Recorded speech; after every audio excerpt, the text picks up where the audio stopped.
होना चाहिए, उसके पास तो और बैठना चाहिए, उसके साथ तो और बैठना चाहिए। इससे बड़ी तो कोई सेवा नहीं होती है।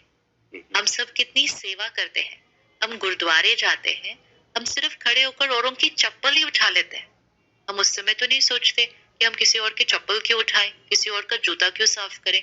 हम चप्पल जूते उठाते हैं, हम किसी को पैर धोने में मदद करते हैं, हम किसी के बर्तन धोते हैं, हम किसी के लिए खाना बनाते हैं, हम किसी को लंगर परोसते हैं। ये सब सेवा है। और कोई दुखी है, उदास है, उससे दूर हो जाएंगे। उसके पास तो और बैठना चाहिए, उसके साथ तो और जीना चाहिए, उसके साथ तो और काम करना चाहिए।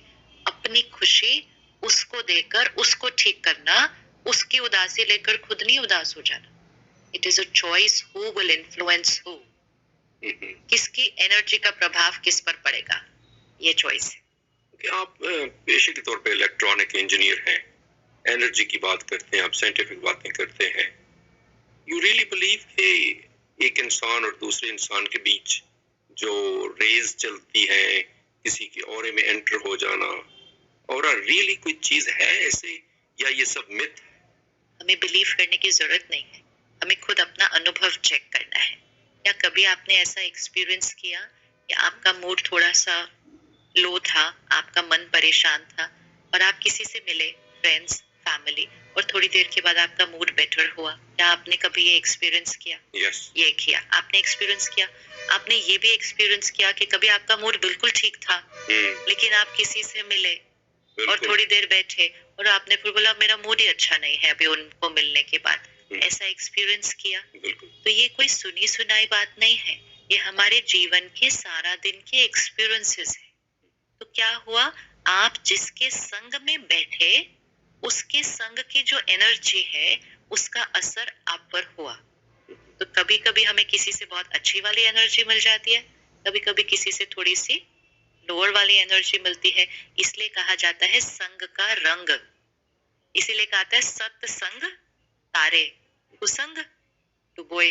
संग का रंग लगता है, संग का तो रंग लगता है ना। और दूसरी तरफ आप ये भी कहती हैं, बहुत से और लोग भी ये कहते हैं कि जो कांस्टेंट स्टेट है माइंड की, ब्लिस है, और ब्लिस ही खुशी है, चेंज नहीं होती। फिर दूसरे के आने से, नेगेटिव पर्सनैलिटी के आने से, पॉजिटिव पर्सनैलिटी के जाने से ये उदासी और खुशी के बादल क्यों आते जाते रहते हैं? हाँ, तो दो लोग जब मिलते हैं, अभी हम दो लोग मिल रहे हैं, अगर आप 100 के ऊपर है फ्रीक्वेंसी पे, लेट्स से इधर है, और मेरे मन की स्थिति बहुत लो है, तो मैं लेट्स से 20 पर आई और आप 100 पर है। अब आप इतने ऊंचे बैठे हैं, मतलब आपका इम्यूनिटी सिस्टम इतना स्ट्रांग है कि आपको मेरी इन्फेक्शन कैच नहीं होने वाली, नहीं होगी, क्योंकि आपका इमोशनल इम्यूनिटी सिस्टम स्ट्रांग है। जैसे आप किसी फिजिकल बीमार से मिले, या आप हॉस्पिटल भी चले जाएं जहां इतने लोग बीमार हैं, लेकिन आपका फिजिकल इम्यूनिटी सिस्टम स्ट्रांग है, तो आप कोई बीमारी लेके थोड़ी घर आ जाएंगे। लेकिन अगर आपका फिजिकल इम्यूनिटी सिस्टम कमजोर है, फिर तो आप किसी का खांसी जुकाम लेकर घर आ ही जाएंगे।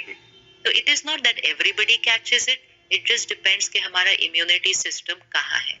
तो अगर आप किसी उदास से मिले लेकिन आप बहुत खुश हैं, तो आप उदासी कैच करके नहीं आएंगे, लेकिन आप उनको खुश करके आ जाएंगे। मतलब उनकी बीमारी लेकर नहीं आएंगे, उनको भी सेहत देकर आ जाएंगे। But it all depends on आप कहाँ